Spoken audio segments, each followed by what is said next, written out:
Hello and welcome to Making Media Now, the Filmmakers Collaborative podcast. I'm your host, Michael Azevedo.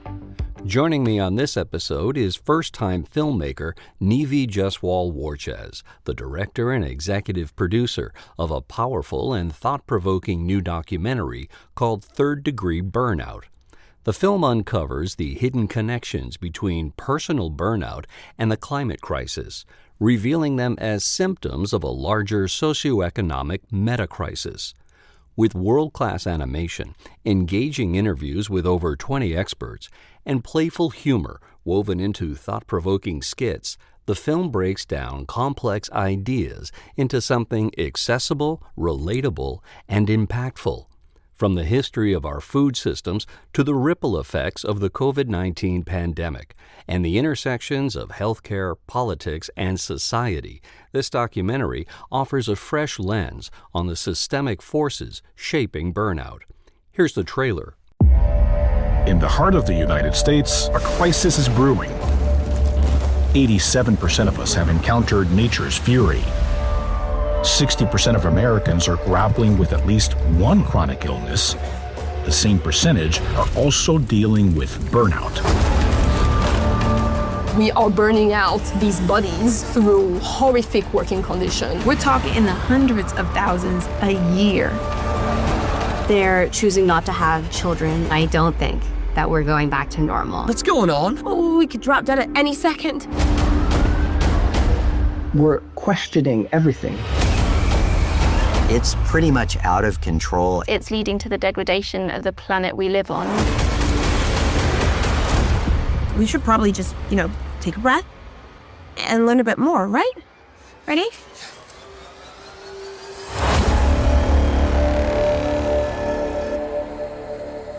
In 2020, Nivi lost her father to COVID-19 while she was in the process of struggling through her own burnout after 15 years in high-pressure global marketing and strategy roles across consumer packaged goods, life sciences, and media.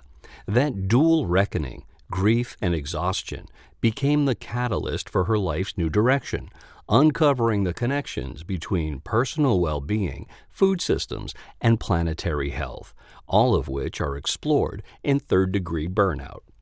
Making Media Now is sponsored by Filmmakers Collaborative, a nonprofit organization dedicated to supporting media makers from across the creative spectrum. From providing fiscal sponsorship to presenting an array of informative and educational programs, Filmmakers Collaborative supports creatives at every step in their journey. To learn more, visit filmmakerscollab.org. And as always, if you're enjoying this podcast, please do like, share, follow, leave a review. Now on to my conversation with Nivi Warches. Nivi Warches, welcome to Making Media Now. Thank you for having me, Michael. It's a pleasure to be speaking with you about your film, Degree Burnout, which is I am underselling it by calling it a comprehensive documentary about the hidden connections between personal burnout and the climate crisis, which you're revealing them as a symptom of a larger socioeconomic metacrisis. And we're going to take a deep dive into sort of the thesis of the film in just a minute. But share with listeners and myself a little bit about your story, because compared to a lot of the filmmakers, particularly documentary filmmakers that I speak with on Making Media Now, yours is a little bit different in terms of the path that you've taken. So bring us up to speed maybe on your story from a professional and a personal standpoint. Before I could even call myself a filmmaker, I was a consumer marketeer. And that is where a majority of my career lies or lay before I transitioned to being a nonprofit owner, nonprofit founder, and started doing research during the pandemic, leading up to a national research study. We're actually the largest study on diet, burnout, food choices, and infectious disease recovery. And then events that followed made it clear that we had to tell the story in a more accessible format, leading to the creation and production of this feature documentary film, Degree Burnout. I started, as someone who's very deeply interested in the human experience, specifically in consumer psychology, and that's where my first degree is in psychology, a minor in economics, and then I went on to get an MBA degree in consumer behavior marketing, sales, and distribution management, and so on, and started working for this behemoth consumer brands, giant, and worked across personal care, personal cleansing, tea, tea-based beverages, and foods, spreads and dressings categories, what have you, and then transitioned to marketing medical devices and life sciences and so on, and then ended up in a market research firm and that kind of thing. So it was all connected to brands, brand strategy, consumer behavior, but with an emphasis on health and wellness as best as the industry can define. And we know that industry tends to have purpose and mission, as they call it, brand mission, but oftentimes it's in the service of profit, and you can't blame them for it, because these are giant enterprises that are designed to operate in a certain way, manufacture, market, and promote themselves in a certain way. But I just increasingly got disillusioned, and part of my personal journey was also a set of personal diagnoses that I received about 10 years ago. And with lifestyle change, I was able to reverse a lot of those, complaints, and escape the pharmaceutical pipeline, so to speak. And that really motivated me to rethink and relook at how I was spending my time, energy, and money. So you mentioned that you worked on behalf of kind of industry giants. What was more of the allure for you, the sort of the intricacies of consumer behavior, or the products themselves that you were part of helping to market and essentially sell to the world? I would say both, because as a consumer, before you become a consumer marketeer, you are a consumer of these products. So there's already a brand equity, that gets created in your own mind. And then there are certain brands that have been historically around us, especially household names, the kinds of brands that P&G owns or Unilever owns and Danone owns, Coca-Cola, Pepsi. A lot of these over the past 100, 200 years have been around, and they've shaped civilization, dare I say, and I feel that a lot of the times these organizations, they also develop an employer brand for themselves. And that's heavily marketed in the business school ecosystem. So on campus, there's a lot of messaging that's inescapable. As a student, you receive pre-placement talks and a lot of opportunities to be an apprentice or an intern with these organizations. So that was the allure. I think it begins far before you even consider getting a business degree. You are first marketed to as a consumer, and then you're marketed to as a potential employee who can contribute to that brand's history. And just case in point, the first ever brand that I worked on is the largest antibacterial brand in the world, and it's one of the oldest. And it was actually a colonial brand. It arrived, I'm originally from India, and originally it arrived in India in 1865. Okay. And there's a museum in the UK that's dedicated to this brand. It's called Lifebuoy. It used to be marketed and sold in the United States a long time ago. I think it's now called Lever 2000 or something like that. But it was something that on voyages, that the British undertook all the way to India and other places. And the sailors needed, I guess, personal hygiene and that kind of a thing. And that's how it initially started. So it's really interesting to work on some of these historical brands and learn about how they're marketed even today. Yeah, and you mentioned a little while ago how the employers, when they're recruiting talent out of, I assume, MBA programs, they are projecting an employer brand. What attributes within an employer brand were you looking for? I'm always enchanted by history, so Mm, if there is history behind a brand, that to me offers a great level of depth and substance.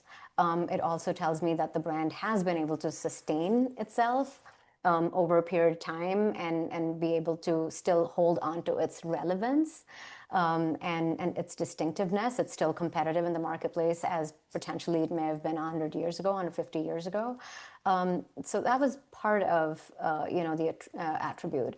I think, as a young business school student about to graduate, you're also looking at what is the best introduction to consumer marketing that you can receive that can give a foundation to your career.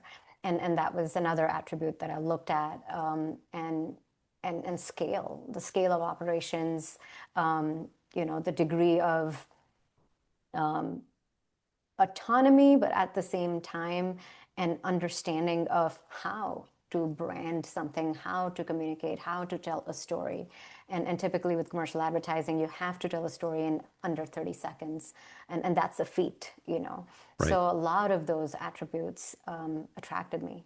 Did you have an understanding of, or even did you even have was it even relevant to you to think about maybe what the perceived covenant was between employer and employee? And I ask the question because, we're going to be talking about burnout, which is often the byproduct of who holds the leverage in that relationship, essentially. I think it was a given.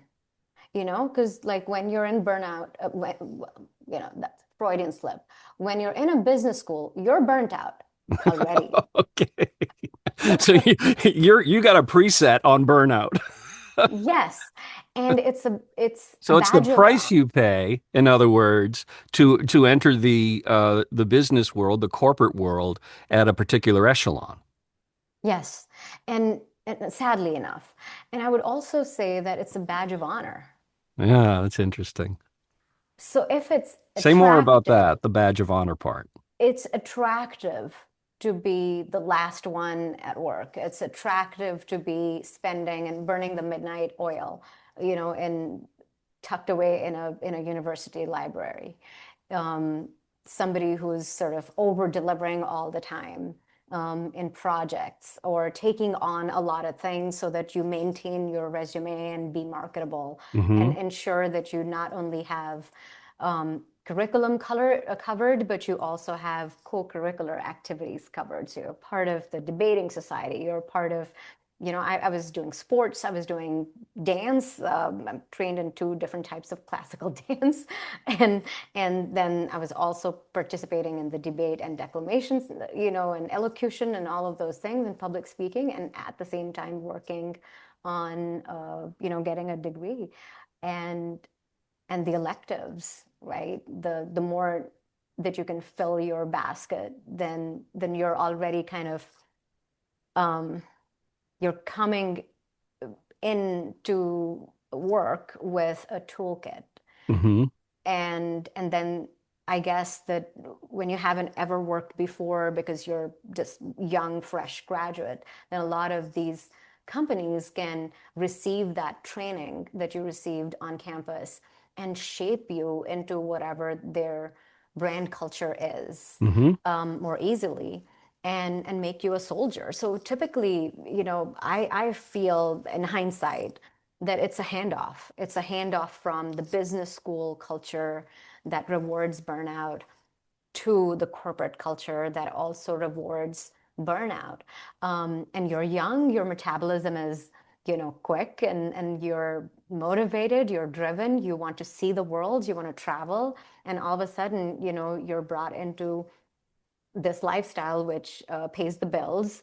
You get financial independence.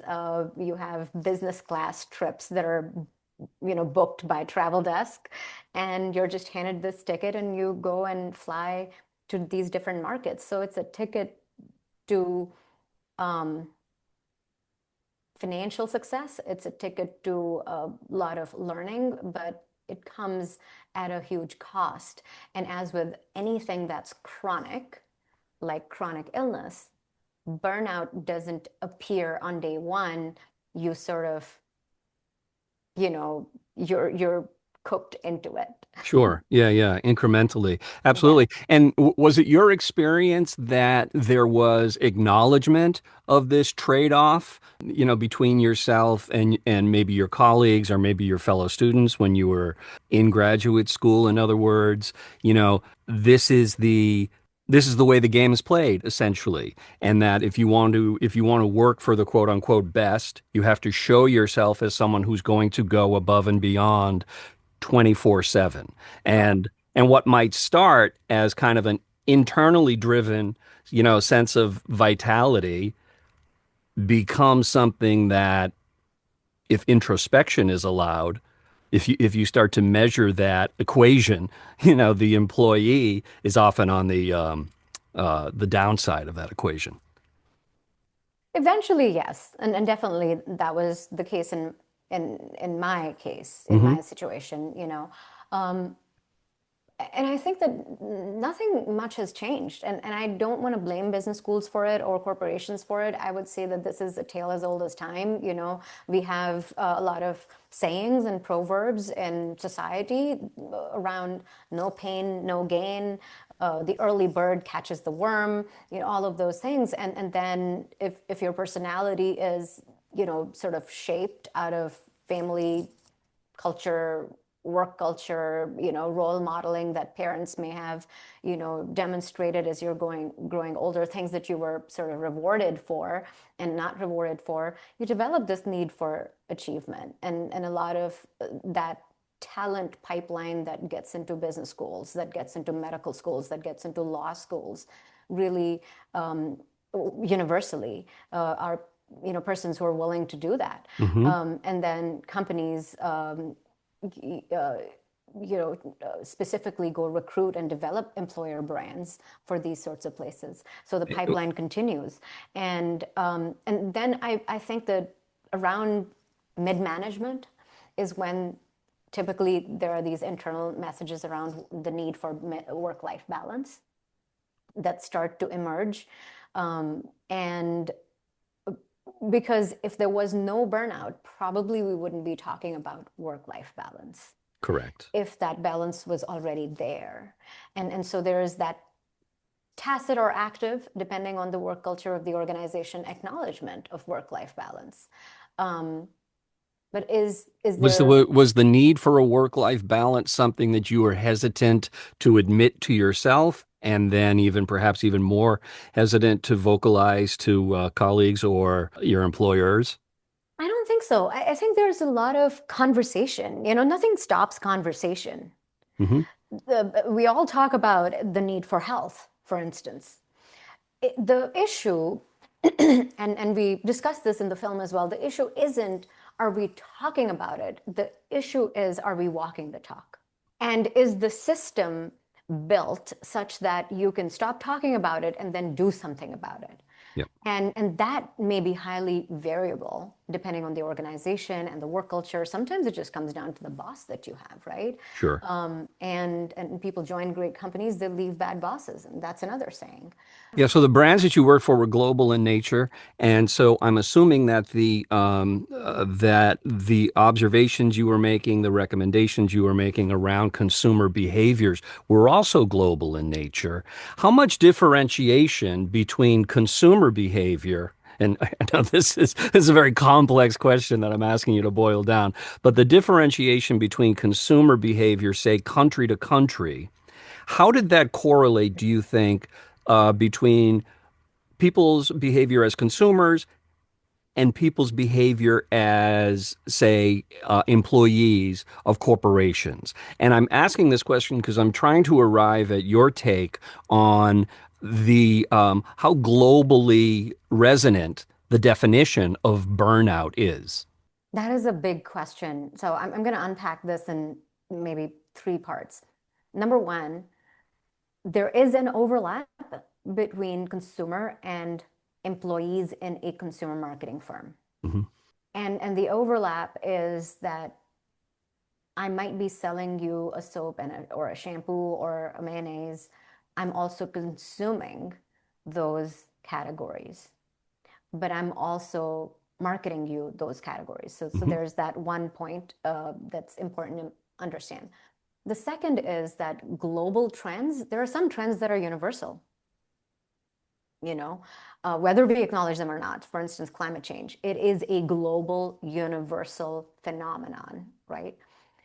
The expression of some of these trends can be different, and then the reception that these trends receive regionally can vary by a lot sometimes. That is the second point. The third is solutions that these regional mindsets come up with to deal with something like burnout or deal with something like a perceived real or imaginary imbalance in their life, and therefore a product is needed to meet that need, right? Sometimes that can be global, and sometimes it can be regional, and those regional flavors and nuances are typically built into these large global brands. Because you could have a global campaign, but you also have regional campaigns that speak to those nuances. So if somebody is experiencing burnout and the solution, and I'm just sort of cooking this up on a fly, right? So if somebody's burnt out and we say, oh, you know what, I'm so burnt out, I've been working all week, and all I want is comfort food for the weekend. And you look at this company that manufactures, prepackaged food and ultra-processed food, and all you need to do is put it in a microwave, heat it up, and you're all set. They're going to capitalize on this global trend of burnout. Yeah. But if you're in the United States versus if you're in the Philippines, if you're in South Africa, or if you're in India, ingredients might be different, flavors might be different. Some of the advertising that you hear on the radio or you see on television might be different, following from that product mix. Right, because the key word in that phrase that you just used was the comfort part, and the individuals are going to derive comfort differently from culture to culture, from country to country, and that's where the consumer marketing experts such as yourself, they're able to zero in on that. So this is a good jumping off point, maybe, to the film again, which is called Third Degree Burnout. Tell me about first and second degree burnout, and then how those add up to or lead to third degree burnout. When, as a creative team, we were thinking about the naming of the film, we were looking at, number one, the intensity of the feeling that it has reached with a certain demographic, and it's increasing at this point in time. And we thought about third degree burns, and therefore third degree burnout. Sure. So there's an allusion to that in the name of the titling preference of the film. The other thing that we looked at was this framework that was born out from our research as an intact team, and we were looking at, when did burnout start? A lot of documentary filmmaking is investigation, and you go back in time and you start to understand, when did it start? What might have been an inflection point? Are there pre-existing research studies that talk about certain types of burnout? And we did find a lot. There is in public health, there is a framework around epidemiological transitions that human civilization has experienced over a long period of time, and they go back in deep history and look at how our species has developed, how we've started to manipulate our environment, from domesticating plants, domesticating animals, and so on. And what we were trying to do, obviously, was to not only look at a framework of degrees in terms of epidemiology or public health, but we were also trying to overlay upon that a framework that could explain planetary health and planetary degradation. And one of the big questions that we had was, do they map cleanly and neatly upon each other. Yeah. And one of the big discoveries that we made during our research of the documentary film was that they do. And it was very interesting that that led to this development of the framework of the first degree of burnout, when as collectively as a human civilization we may have achieved it, and then the second degree and the third degree. And obviously the third degree alludes to the most recent global pandemic, which is a watershed moment, and where we've entered into this phase of what now, after this high intensity third degree of burnout has been achieved. And I know that there were some personal events in your life that also constituted a bit of a tipping point, wherein the reality of the severity of burnout, just at least for you, could not be ignored anymore, and perhaps was the impetus for the more exhaustive research that you went into. So share with us a bit of that story, if you would. My father had chronic diabetes. But he was first diagnosed when I was 10 or 11 years old. So you can imagine that when I think of my father, I think of him surrounded by different specialists, always with certain pills, almost always either the medicine would be changed or would be sustained over a long period of time. So he had been on different medicines and pills and injections and insulin injections for a very long period of time. And the pandemic was a big turning point, because we know that persons with underlying advanced comorbidities who potentially were already immunocompromised would be impacted worse. So I lost my dad to the pandemic, and this was early on. It was August 2020. What was your dad's attitude essentially toward his health? Did he consider somebody who, had to live with this chronic condition, but it was manageable, or was he someone that perhaps did not give it the attention that was necessary because it was taking him away from other objectives? I think it was a bit of both. But the big thing is, what is it that the system, especially the healthcare system, that tells us about chronic illness? And that shapes how we think about a diagnosis such as this, and how we respond to a diagnosis such as this, and also how we manage it. And the big myth around type 2 diabetes mellitus is that it's hereditary. There's another big myth around it's a lifelong albatross around your neck that you have, and you can't shake it off, and that now you're stuck. And all you can do is manage your blood glucose levels, and that's when you get into dietary prohibitions, you get into regulating what you can and what you can't do, risk of bleeding. So, and then every individual responds and reacts to it very differently. So given that context, back in 1991, when he was diagnosed, and obviously there had to have been certain precursors, and we know it's a lifestyle illness, so there are certain precursors that led to it, and there's a certain lifestyle that led to it. And he was an anthropologist, very well read, well loved by his students, but sedentary. Okay. So he didn't have a lot of activity in his work. He would be either sitting and writing papers or delivering research and papers and courses in different universities. And he had a great love for food, and he had a great love for comfort food. And so when you have a mentally fatiguing lifestyle, which can come with being a researcher and a professor and an educator in universities, teaching grad school and PhD scholars, I think, what then does tend to happen is, unless you're really focused on activity, unless you're really focused on a healthy lifestyle,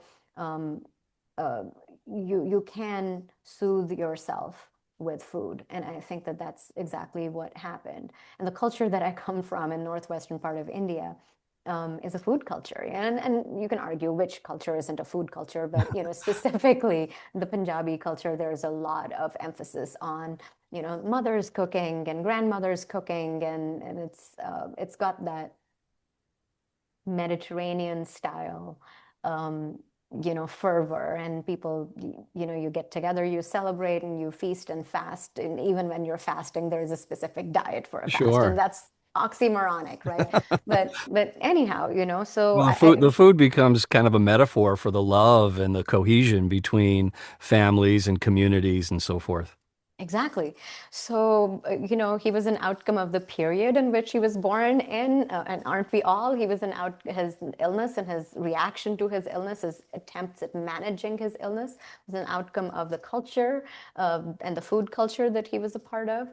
And I think that those are common denominators for persons suffering from chronic illness. But the nuance comes from whatever your culture tells you is good for you to eat or not good for you to eat. And prior to losing your dad during COVID, you yourself had kind of a lightning bolt moment where your own health was taking a hit, largely due to the burnout you were experiencing, but perhaps not acknowledging. You're absolutely right. And, now when I think about it, burnout has so many different components. One is a lifestyle component, one is how you respond to it. Because life's going to throw challenges. Not everyone is going to get burned out. So as a high achiever, did that feel like something that was difficult for you to accept? Like, in other words, were you of the mindset that, no, burnout is something that happens to other people? I can handle all this and more? Like I mentioned early on in our conversation, burnout is a badge of honor.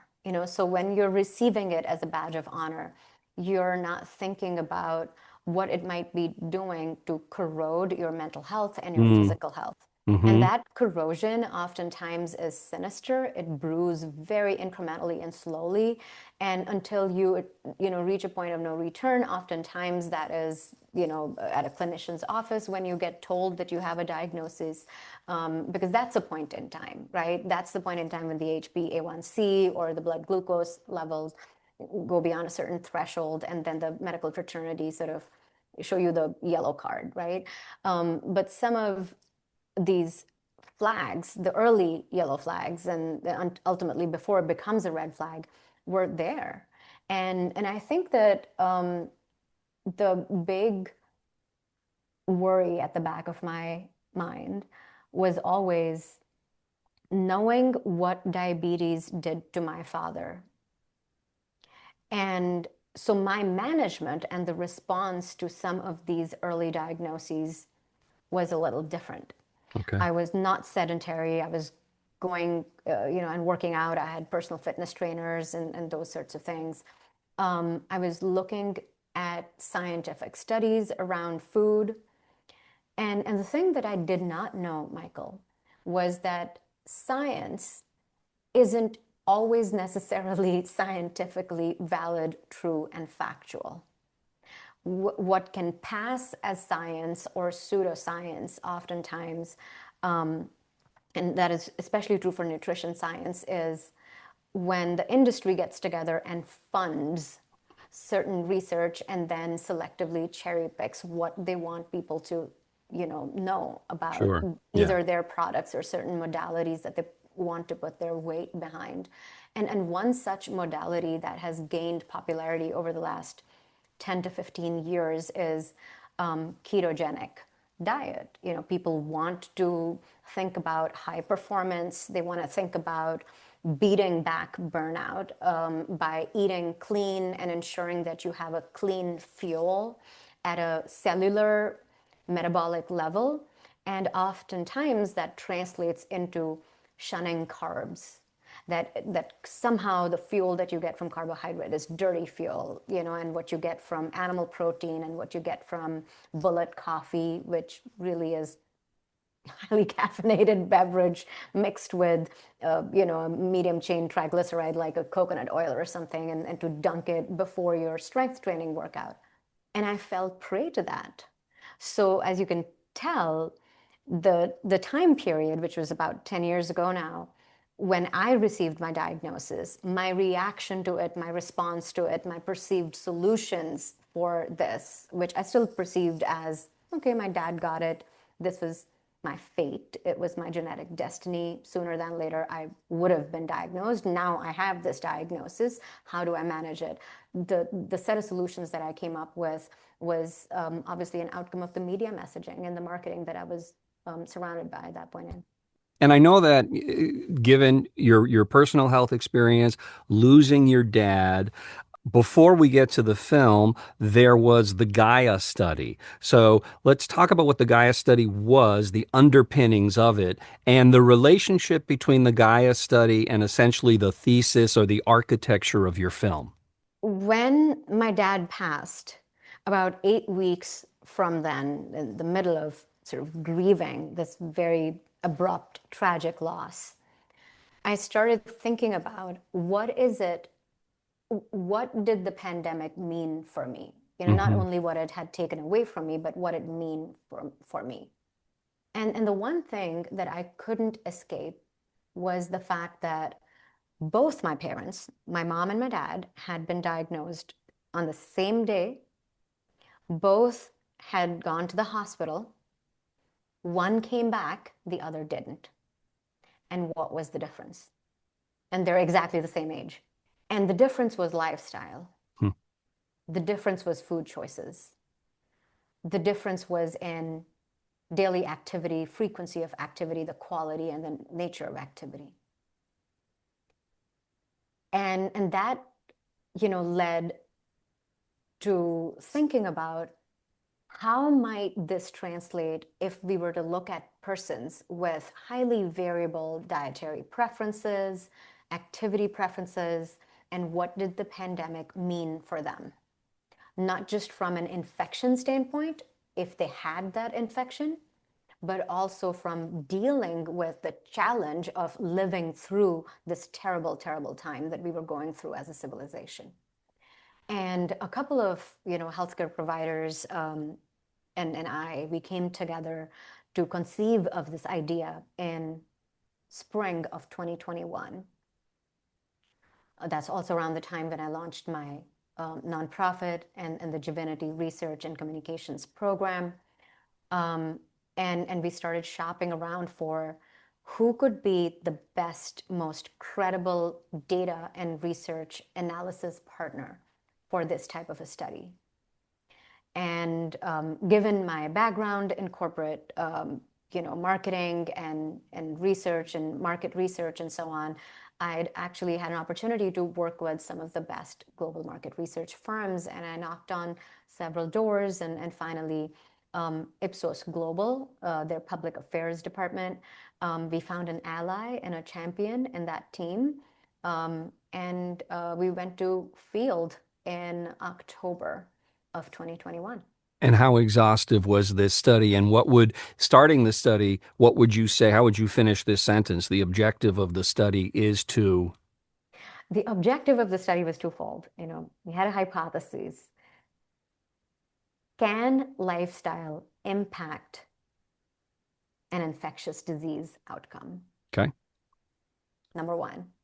And number two, what was the role of diet in that lifestyle toolkit as it correlated with the impact on a person's experience of infectious disease, both mentally and physically?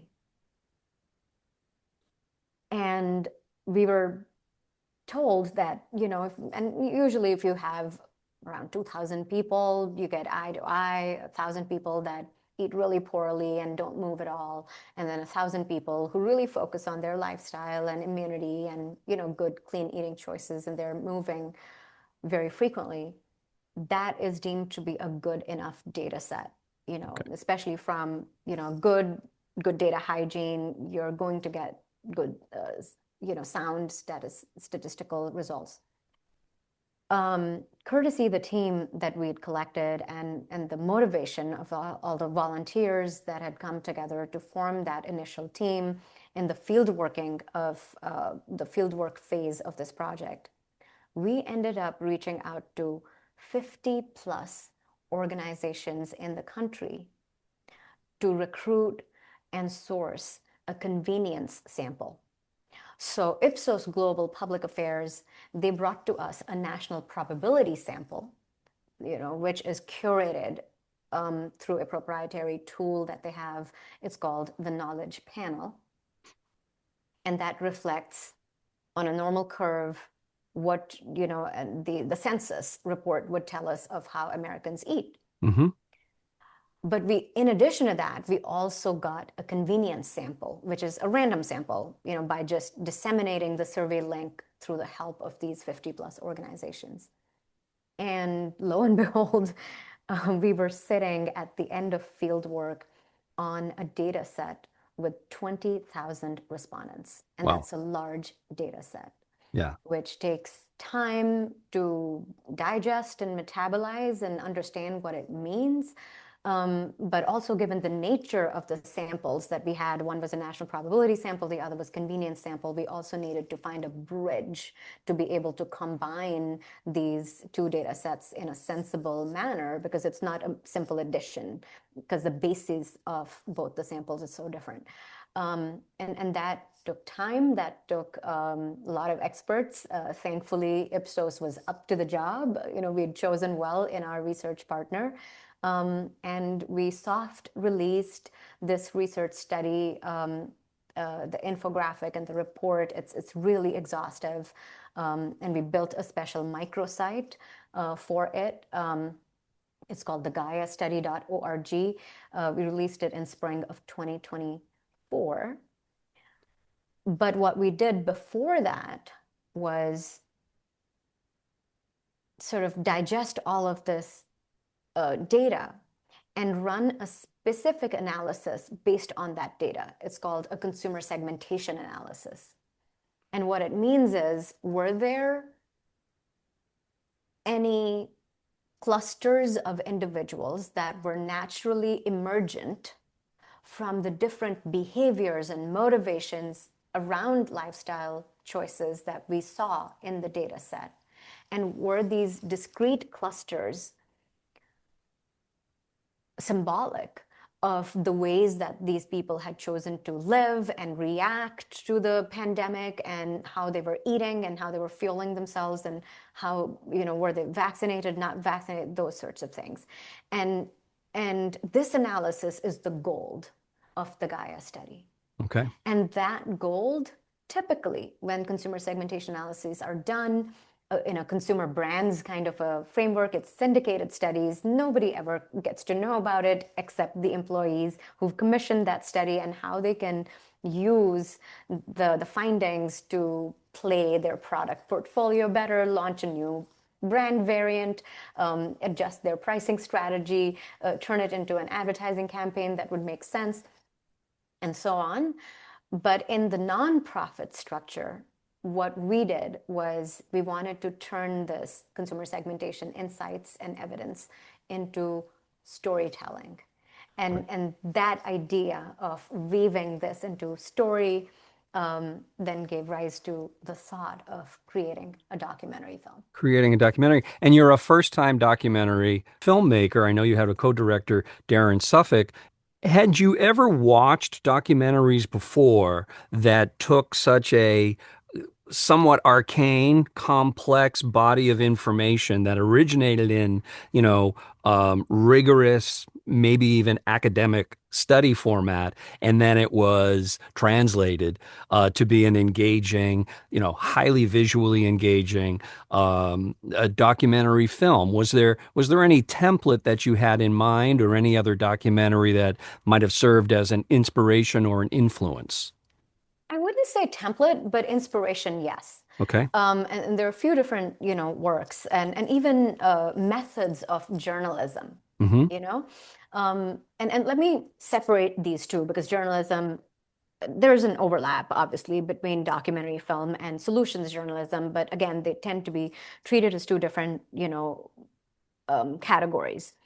So I would say from a documentary standpoint, I was very impressed with certain food and climate documentary films that have been, created over the past 15 years. Okay. Starting with An Inconvenient Truth, that talked about the climate issue mainly through the energy narrative and the fossil fuels, the fossil fuels issue that we have, but also from a food documentary standpoint. There was an early documentary called Food Incorporated. I don't Sure. know if you Yeah. remember. Yeah. Food Inc. Yep. Food Inc. There was another one called Fat, Sick, and Nearly Dead, Yes, I know that one also. where that involved a lot of traveling. And ultimately, the guy was with his juicer and he was like going everywhere and, talking about juicing and how important greens are to our body. And then there were a couple of other documentary films, two Netflix documentary films that come to mind that were hugely influential in my own choices as they are at this point in time. One is a 2011 documentary film called Forks Over Knives. I've heard of it. I haven't seen it. And the second was a James Cameron film called The Game Changers. Okay. Yeah. And The Game Changers specifically, given the big budget, that James Cameron and Susie Cameron are able to afford for their work, and it's heavily researched, there were pieces of it where there was animation and motion design, which kind of took you out from that talking heads format that documentary films tend to have. And sometimes it can grow weary because you're just looking at this expert and they're talking about things. But when you cut to animation and you look at a concept that may have been described before, but it's distilled and simplified in a really visual kind of a manner, I think that was very inspiring for me. On the solutions journalism side, Vox have traditionally, historically, produced stuff where they take some really complex, issues, either geopolitical or otherwise, or social in nature, and they distill it down. So that was definitely one, piece of inspiration that both Darren and I, early on in deciding what our format and what our methodology is going to be, we're really impressed with, and we wanted to see to the extent that we could incorporate it. Yeah, and your film just so seamlessly and impactfully combines so many elements of documentary. There is the sort of talking heads, but I love the way they're all shot. They're not just heads. You get a full sense of the room and the environment and the full individuals. You have these really beautifully done maps, and the maps serve the purpose of being really a timeline, and you're mapping out these crucial points in really the history of industrial agriculture and economic systems and their connection to personal and maybe collective health, and then even larger than that, global health, which is a lot to bite off, but you do it quite successfully. And then you have this really great idea of casting these two individuals that I feel like serve as almost the surrogates for the audience, because they probably come in about 5 times throughout the film, 4 or 5 times, and in each instance, it's a breather. And it's an opportunity for the viewer to say, were you a little confused by that? How did we get from point A to point B? And the two individuals, the actors, are able to sort of interpret and bounce ideas and responses off each other. So hats off for that, number one, because it's a bit of hand holding, but it's done very artistically. How did that idea come about? Particularly having the individuals who help sort of translate in real time. The presence of these two time travelers, actors, Anna Jobertay and Richard Lund, it wasn't there in the beginning at all. So Darren and I and the rest of the team, Paul Matthews, our researcher, Matthew Pfeiffer, our scriptwriter, and various line producers, Ivan Rasgado, Ayes Alonso, and Anya Thompson, we were all very committed to the two pillars of storytelling that we had thought about. One is the interviews, and we were really determined and committed to the setup of those interviews in a really interesting way so that it was engaging, it was part of the story, it wasn't boring, you weren't zooming in onto people's heads and faces all the time. There was some breathing room that there's stuff in the back. Yeah. And oftentimes in relation to the work that these people do. So if it's somebody who's a breathwork teacher, you see them, placed in a yoga mat or a yoga cushion, and you have that kind of a background. So it adds to their role profile and their responsibility of their expertise in the documentary film. And the second thing that we were committed to was the quality and the framework around motion design and animation and things like that. And as the first edit came through, and the first edit, I mean, Darren cautioned me. He was like, Nivi, it's not going to make any sense. This is the messy middle. You're going to have a migraine headache. And sure I did, because I was panicking and I was like, Darren, this doesn't make any sense. We need to have some kind of logic. The subplots aren't adding up. And not that I'm bored, I'm actually freaking out because there's so much information. Right. So we kind of bore through it, and he and I had a conversation and, came to blows on a couple of, topics and things. And Darren's always been super sweet about it. And then we had the second edit, and by such time, me and my co-executive producer, Sean, we were sort of taking a step back and we were looking at this. And I think that Darren and Anya Thompson and everybody else, we all pretty quickly came to a realization that we had the motion design, we had the, how to simplify the complexity, we had the expertise, and all of that was beautifully shot. But we were missing the breathing. We were missing the engagement. We were missing the story. We were missing, well, not story, but we were missing, like, you've mentioned this so many times, how do the listeners, how do the somebody who's watching, how do the viewers perceive this? Are they going to see this as a data onslaught and an expertise onslaught and a lot of cool motion graphics? Or are we going to let them pause?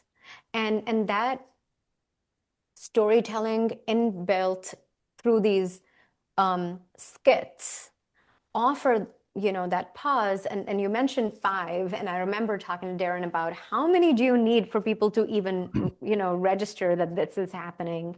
Because when you're trying to introduce this device in documentary filmmaking, you also have to train the viewer's eye, and you have to build that anticipation that these 2 time travelers are going to keep coming back and to expect them to come back. So they actually appear 15 times, Michael. Oh, wow. Really? It seemed less to me. Yeah. And so that was what led to this entire section, which again had to be very carefully choreographed and interstitially sort of dropped into the rest of the edit. Right. For it to make sense. And in doing so, we had to go through this major matrix of different topics that we wanted to allude to. We were already alluding to our experts in their interviews we're talking about, but which ones were important enough for us to tease out and turn into scripted skits. Mm-hmm. And as a first-time documentary filmmaker, tell me a little bit about the process of deciding that you wanted to work with Darren Suffolk on this as a co-director. What did you see in his existing body of work that made you feel like this person has the experience and the talent and kind of gets it and is going to be able to help us, take numbers and data and turn it into engaging visuals and storytelling? That's a really cool story behind this, how I discovered, Darren and how I discovered him through Superside, which is his employer, the organization that he works for. So after having finished the Gaia study, or still, the statistical analysis had happened, but we hadn't yet, launched the report. And I was still sort of noodling over in terms of how do you bring these insights to life? Do you put it in a microsite? Do you actually approach a journal and write, some kind of an article and have it published in that way? So distribution. How do you distribute? Now that you have these insights. So I was sitting on it and I was thinking about how do we do it? How do we do it in a direct to consumer kind of a way? So before I discovered Darren's work and Superside, there was a milestone in the middle, which is very briefly alluded to in the film. It was a social lab experiment that we did in Massachusetts.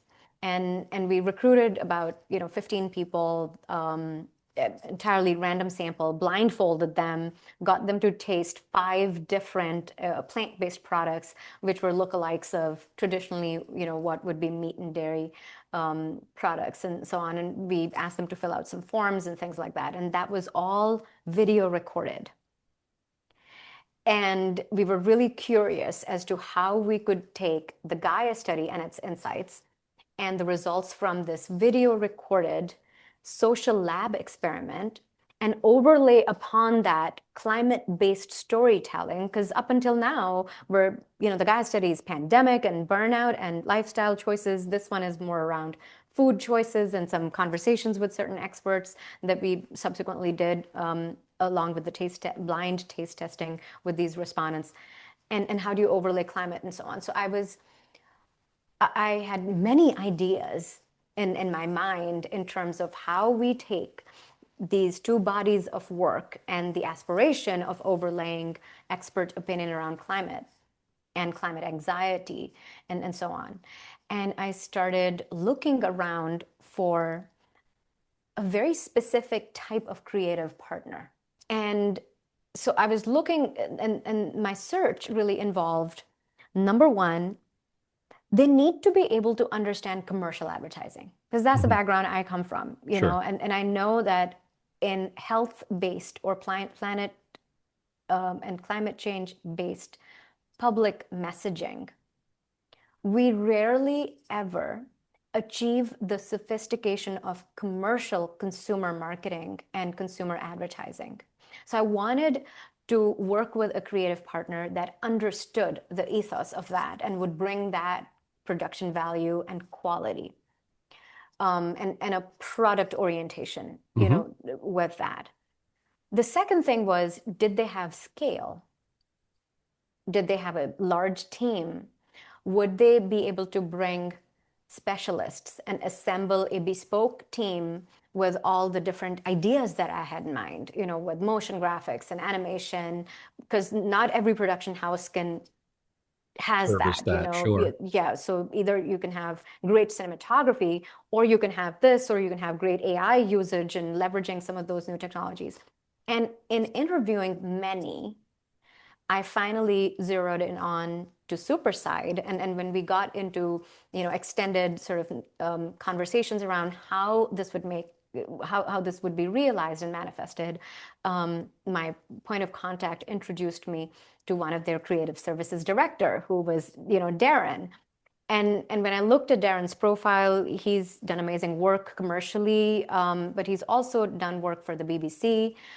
He has, a lot of work along with the BBC in the educational space, specifically in advanced physics, and how do you distill some of those very complicated scientific ideas into something that is simpler, bearing in mind student audiences.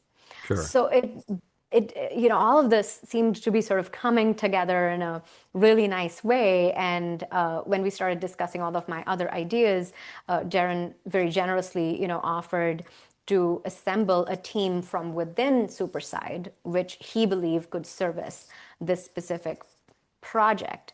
And this is not only my first long format documentary film, this is also Superside's first, foray, and hopefully not the last. But they typically do commercial work. They were a terrific partner, and I've formed what have turned into lasting friendships with many members of our team. And that aesthetic that aesthetic that consumers are going to be, I'm not going to call them consumers, I'm going to call them viewers, right? That audience members are going to be identifying with is right there. And maybe they won't be aware of it, but they are recognizing it as consumers, as targets of, multinational companies with multi-million dollar advertising and marketing budgets, which is, hats off to you in sort of taking that approach, because oftentimes I think in the documentary world, that type of, for lack of a better term, polish might be viewed as, oh, this is too slick. But the fact of the matter is that your audience has been predisposed to accepting messaging that's packaged in a certain way. And, I think it lends credibility and certainly professionalism. And really, what more important product, I guess, could you be marketing than the message within your film? Yeah, thank you for, saying that, Michael. First of all, I'm so glad, that when you looked at our work, you received it as such. We intended for it absolutely to have that production values, the production quality that people are used to when they're looking at a McDonald's commercial. Sure. Like food advertising is visceral. Right. There's for a reason why they show you the strings of cheese, and I'm not even going to get into the fact that sometimes that is not cheese at all. Yes, I know. It's glue, right? Yeah. So there's been plenty of exposés around that, with the democratization that social media has afforded us. We know what happens behind food commercials, but nevertheless, every single time you see it, it triggers your taste buds. Right. It's your salivary glands, and we're back to Pavlov's, classical conditioning and so on. So I wanted that, for lack of a better word, or maybe this is the right word, I wanted that deliciousness. Sure. To the experience. Right. You have to savor every frame, because if you're not savoring every frame, there is going to be a retention problem. Right. You'll have audience falling out, and you don't want that attrition to happen in the early parts of the long format documentary feature, because we're still building up to the point that we want to make. And that building up isn't for just the sake of it and whatever, but there are a lot of connecting the dots and so many micro data points that we're trying to put together, just because of the enormity of the task of this film. So for you to say and to be so complimentary of it, I think this is all credit to Darren and his team. They certainly and outdid yourself themselves. Thank you. And they outdid themselves, in terms of packaging it together, which is so important. So I know now that you're very busy making the rounds of a lot of film festivals, and it's been it certainly has been a beneficial experience, because you're winning all sorts of awards. So just bring us up to speed a little bit about the accolades the film is receiving on the festival circuit. I'm pinching myself as we talk. It's very challenging and nerve-wracking to have birthed a product such as this, for the first time, with the village that that I worked with, and we had our heads down. A lot of people didn't even know that we were working on this project. And finally, to have it be seen by different audiences, it's anxiety-provoking every single time, Michael. And at our world premiere in New York City at the Greenpoint Film Festival, I was actually ready to sort of leave right after our screening. And obviously, all the film festivals, they run for 4 days, and, there's a specific slot that you're given, and you do a post-screening Q&A and everything. And I was all set. I was called up Sean, it's a 35-minute flight. I'm just going to head out. When the producer and the founders, of the film festival, they kept coming to me and they said, "You're staying for awards night, right?" And they obviously wanted to ensure that I was staying, but at the same time, they didn't want to let the cat out of the bag, right? And in my naivete, this is, mind you, the first ever film festival for me, first time participating in one, first time screening in one. This is our world premiere. This is happening August 9th, 2025.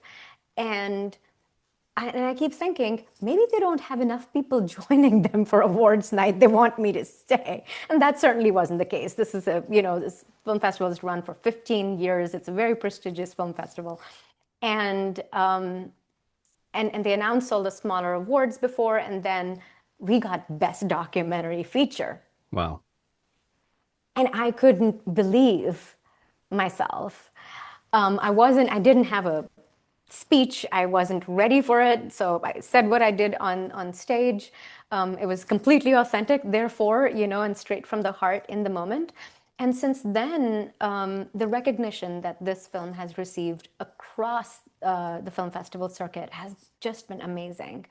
And not only that, you'd think that with all the climate change denial that exists in the world, and especially in certain geographies in our own country at this point,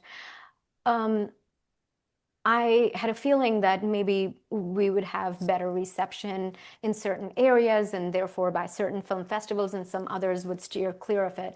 But that's not been the case. And that, I believe, is at least in part testimony to the fact that we talk about some of these important things like public health and lifestyle change and food choices and carbon-intensive agriculture and climate change, but we talk about it through what's highly personally relevant to every single human being, no matter who you voted for, what your ideology is, and that is the idea around burnout. So if you're burned out and you care about understanding where it comes from, where it may have come from, what you can potentially do about it, this film does it, and hats off to all the different festival organizers, our film festival strategy and management and outreach team. They did a great job. Dr. Rebecca Louisa Smith and her associate Lauren Pizzicaroli, both of them helped us with this film festival strategy, and it seemed to have worked, and we've screened at over 15 national and international film festivals, and so far the film has won 12 awards, including a couple of awards in Best Editing, Best Story and Narrative Structure, Best Sound Engineering. David Grevler, he's a well-known name in sound design. He's based in South Africa, and Dave's work in sound design has been incredible. Yeah, I think because it checks all those boxes, and that first box actually being entertaining because of the quality of the aesthetic. It is entertaining, it is informative, and it's empowering that you're providing the viewers with this body of information that is sort of channeled through individual stories and individual commentary, and you come away feeling that, yeah, it's on a personal level, burnout can be a lot to sort of wrap your head around and deal with. Certainly, if you extrapolate that out to how that impacts climate change and they feed off of each other, that can feel overwhelming. But the key to not feeling overwhelmed is to feel informed and empowered. And that is what Third Degree Burnout most definitely does. So, Nivi, tell us how listeners can learn more about the film, how people who might be interested in distributing the film can learn more about the film and about you and your mission. Thank you for that, Michael. A film is only a film of this nature, right? A documentary film is only as useful as it creates and sparks dialogue, and it continues the stories and the content that we've already started to build, with this film. And towards that end, at our nonprofit, which is the Versa Foundation, and and the Divinity Research Program, we've worked with students at UC Berkeley to produce a cache of burnout awareness resources. These are available for free for anyone who wants to go on our website, which is thirddegreeburnout.com. And they can see across our core values that are embedded in the film, which are resilience, boundaries, choices, evidence, insight. Across all of these 5 core principles, you can see along the duality of what's personal and planetary, you can look at amazing in-depth burnout awareness resources that the students have created as part of a course that happens in UC Berkeley in partnership with an amazing organization, the executive director of which is featured in our documentary film. They're called Plant Futures Initiative. So that's one. The second is what's in store for us in the new year, in 2026. In 2026, we want to make more impact. We want to get as many audiences, different, diverse groups of people, professional associations, colleges, universities, to be able to see this content. And hopefully, get a broadcaster to sort of pick up the film as well. And towards that, towards keeping this conversation alive, I'm busy, working to put together what's called the Beyond Burnout Coalition. And this Beyond Burnout Coalition, a hope in action, this is the concept or the umbrella concept for our future content, for our future coalitional conversations, for people. It's an invitation for people from diverse backgrounds to come and join. Hopefully there's podcast dialogue, also as part of that we're able to curate. Pending funding, because we're a 501c3 nonprofit. We're a startup nonprofit. We're still really young, a team of one, and opportunistically sort of working with these amazing, incredible, research firms and production partners and so on, and hoping to work with impact producers and other producers who can help us make this content for distribution as well. So fundraising is a key component. That's a way to support this movement that we're building. There is a donate page on our websites. Very happy to share that link with you. And please, have a look at our coalition section and learn about the coalition. We have a founding circle. We also have expert allies that we're going to be sending out invitations to and hopefully bringing them on board and having them talk to us about some of the core principles that we want to talk about. And the burnout awareness resources. And one more thing, I worked with this incredible young man. He is based in Argentina. His name is Martin Hayek, and Martin is an amazing information architect in the IT industry. And he suffered from burnout. And he and we got together and we created an app. Oh, wow. And this app is also on the website. And it's a free, engaging tool. We don't collect any personal data. Whatever you share and input into the app is something that is just for your consumption. And what it actually shows, it shows you your burnout story. And the stripes are blue and in different shades of red, very similar to climate stripes that we're all so accustomed to seeing at this point in time. Like whenever you see a barcode kind of a thing with blue stripes and red stripes, we all know by now, these are some of the years that the earth was cooler and these are some of the years that the earth has, warmed up. So we took the same visual impact and we've actually turned it into a product. It's an app, completely free for everybody, and you can input some of the information, personal information it asks for. It's completely anonymized, and it generates for you what could be your own burnout stripes. And it could show you some of the years where you experienced burnout, but also some of the years where you demonstrated resilience and you found solutions and things got better. So it's a really, we've been told it's a really engaging tool. it's something that we hope to create certain tools like workshops and curriculum around, and to expose it to students and populations that are vulnerable to burnout. Well, I will make sure that all the necessary URLs to the various websites are included in the program notes for this particular podcast episode and in all the material that we use along social media to promote this conversation and your film. And I assume there's someone in your corner who's reminding you every now and again to monitor your burnout as you market and try to get a distributor and so forth for your film about burnout. Yes, I do. Sometimes, as they say, therapists need therapists, right? And coaches need coaches, and so on. I depend a lot on my very supportive husband, Sean Wirchus, who's been along, this entire journey. And without his support, none of what I do would have been possible. And I'm blessed with, amazing set of friends who I can count on, and some of my own practices. And these practices are courtesy lifestyle changes that I've stumbled upon over the past years. And the core motivation to make a documentary film such as this is that people don't stumble upon this information, that it's part of our media messaging. And Michael, thank you so much. It's been a pleasure. Well, we've been talking about third degree burnout. As you've heard, it is gaining all sorts of awards and accolades on the festival circuit. One hopes and predicts that in 2026, the general public will be able to find this film in one way or another. And we'll be sure to keep everybody in the loop in terms of the journey that third degree burnout is taking. Nivi, thank you for your time. It's been a great conversation.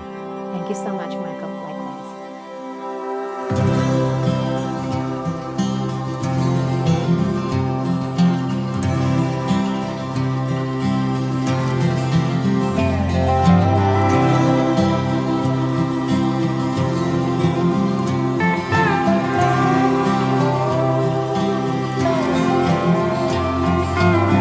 There's a place, a garden for the young, to laugh and dance in safety among the shimmering light and the shade of the trees. Steal a bite and paradise is lost. With darkened hearts we didn't count the cost, forgot all we left behind.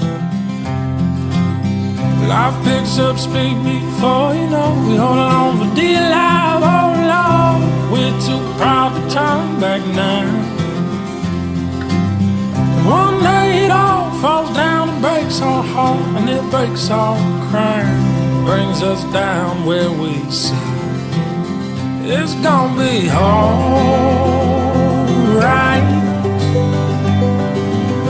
Turn around and let back in the light. Enjoy